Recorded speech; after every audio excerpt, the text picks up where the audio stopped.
রাজ্যে একের পর এক নির্বাচনী যে ইভেন্ট শুরু হয়েছে তা আজকে আরও কয়েক গুণ অত্যন্ত বড়সড় মাত্রা গ্রহণ করলো। কেননা গতকাল অর্থাৎ রবিবার নির্বাচন কমিশনের পক্ষ থেকে পশ্চিমবঙ্গের সহ আরও যে কয়েকটি রাজ্যেও এবং কেন্দ্রশাসিত অঞ্চল পুদুচেরিতে নির্বাচনী নির্ঘণ্ট ঘোষণা করেছিল। সেই নির্বাচনী নির্ঘণ্ট ঘোষণার 24 ঘন্টা না কাটতেই আরও বড় দুটো ইভেন্ট চোখের সামনে এলো। সেটা হলো যে প্রথম ফেজ বা প্রথম তালিকা, নির্বাচনী প্রথম তালিকা পেশ করে দিল বামপন্থীরা অর্থাৎ বামেরা আর সঙ্গে সঙ্গে বিজেপি। তো বিজেপির এই তালিকার সব থেকে বড় চমক হলো আপাতত বিজেপির পক্ষ থেকে 144টি আসনে প্রার্থী ঘোষণা করা হয়েছে। এই 144টি আসনের প্রার্থীর মধ্যে অত্যন্ত গুরুত্বপূর্ণ বিষয় যেটি হলো ভবানীপুরে অত্যন্ত বড় সড়ো ফাইট হতে চলেছে রাজ্যের বিরোধী দলনেতা শুভেন্দু অধিকারী এবং বিদায়ী মুখ্যমন্ত্রী মমতা বন্দ্যোপাধ্যায়ের বিরুদ্ধে। এই হাই ভোল্টেজ এই ড্রামা এবং হাই ভোল্টেজ এই নির্বাচনী প্রচার অত্যন্ত সবথেকে বড় ঘটনা এই মুহূর্তের, এবং রাজ্য রাজনীতির সবথেকে বড় ঘটনা এই মুহূর্তে যেটি হলো ভবানীপুরে অর্থাৎ খোদ কলকাতার বুকে ভবানীপুরে শুভেন্দু অধিকারীকে প্রার্থী ঘোষণা করলো বিজেপি, অর্থাৎ বিজেপির কেন্দ্রীয় নির্বাচন কমিটি। অর্থাৎ এর থেকে পরিষ্কার হয়ে গেল যে মমতা বন্দ্যোপাধ্যায় এবার মিছিলে একটি সভাতে জানিয়েছিলেন যে তিনি প্রার্থী হবেন, ভবানীপুরেই প্রার্থী হবেন। যদিও তৃণমূলের প্রথম পর্যায়ে প্রার্থী তালিকা বা তৃণমূলের প্রার্থী তালিকা মঙ্গলবার অর্থাৎ আগামীকাল প্রকাশিত হওয়ার কথা, তো তার আগেই বিজেপি জানিয়ে দিল যে 144টি আসনের প্রার্থীর সঙ্গে নন্দীগ্রামের প্রার্থী এবং ভবানীপুরের প্রার্থী, অর্থাৎ ভবানীপুরে তো শুভেন্দু অধিকারী দাঁড়াচ্ছেনই, এটি ঘোষিত।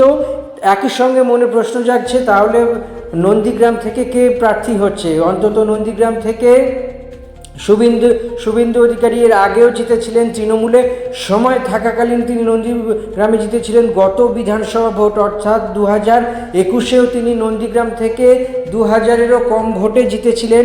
ফলত এবার যদিও সেই মামলা এখনও কোর্টে বিচারাধীন বিষয় আছে, কিন্তু সব মিলিয়ে বলা যেতে পারে অত্যন্ত বড় সড়ো খবর এই মুহূর্তে নন্দীগ্রামে কে দাঁড়াচ্ছে।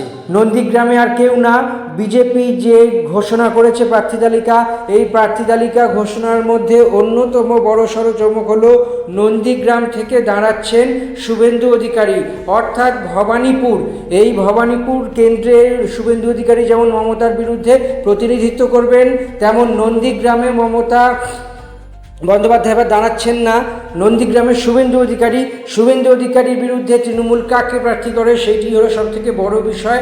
আপাতত এখনকার চোখ রাখার মতো বিষয় নন্দীগ্রামে কাকে প্রার্থী করে, সেই বিষয়টি হলো সবথেকে বড়সড় ঘটনা আপাতত। বলা যেতে পারে বিজেপির প্রার্থী তালিকায় এবার চমকের পর চমক আছে, এবং সব মিলিয়েই আরও বড় ব্যাপার আগামী দিনের লম্বা ফাইট হতে চলেছে।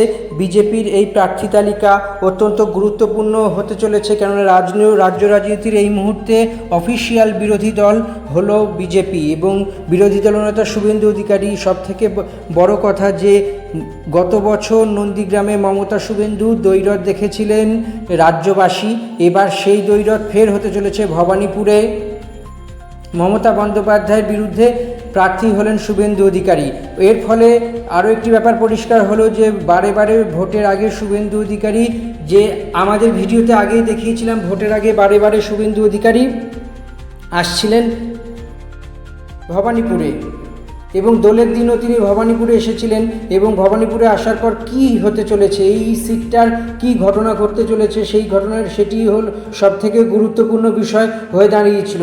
গতবারে প্রায় 2000-এর কম ভোটে শুভেন্দু অধিকারী পরাজিত করেছিলেন তৃণমূল নেত্রীকে, এবং সেই জয়কে চ্যালেঞ্জ করে রীতিমতো কোর্টে আবেদন করা হয়েছিল, এবং কোর্টে আবেদন করার পরে দেখতে পাওয়া গিয়েছে যে সেই মামলা এখনও বিচারাধীন।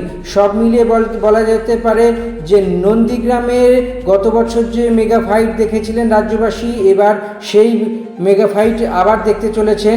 এবং সব মিলিয়ে বলা যেতে পারে যে রাজ্যের বিরোধী দলনেতা শুভেন্দু অধিকারী বারে বারে ইঙ্গিতপূর্ণ মন্তব্য দিয়েছিলেন এবং সেই তার যে জল্পনা, সেই জল্পনাতেই আপাতত শিলমোহর দেওয়া হয়েছে। এবং সেই জল্পনার রীতিমতোভাবে দেখা গেল যে সাংবাদিকদের মুখোমুখিতে দাঁড়িয়েছিলেন শুভেন্দুকে পরিষ্কার জানিয়ে দিয়েছেন যে নন্দীগ্রামের পরে অন্য কোনো কেন্দ্রের কথা ভাববেন তিনি। এর পাশাপাশি খড়গপুর সদর কেন্দ্র থেকে প্রার্থী হয়েছেন দিলীপ ঘোষ। এর ফলে প্রথম দফায় নয়াদিল্লি থেকে রাজ্যে 144টি আসনে প্রার্থী ঘোষণা করা হয়েছে। বর্ণনগর থেকে প্রার্থী করা হয়েছে সজল ঘোষকে, ভাটপাড়া থেকে প্রার্থী হয়েছে অর্জুন সিংয়ের ছেলে পবন সিং। পশ্চিমবঙ্গ বিধানসভার 2 দফায় ভোট হতে চলেছে 2026-এ, একটি 23 এবং অপরটি 29শে এপ্রিল। গণনা হবে 4 তারিখ। প্রথম দফায় 152টি আসন এবং দ্বিতীয় দফায় 142টি আসনের ভোট হবে। টান উত্তেজনার সবার চোখ এখন শুধুই ভবানীপুরে।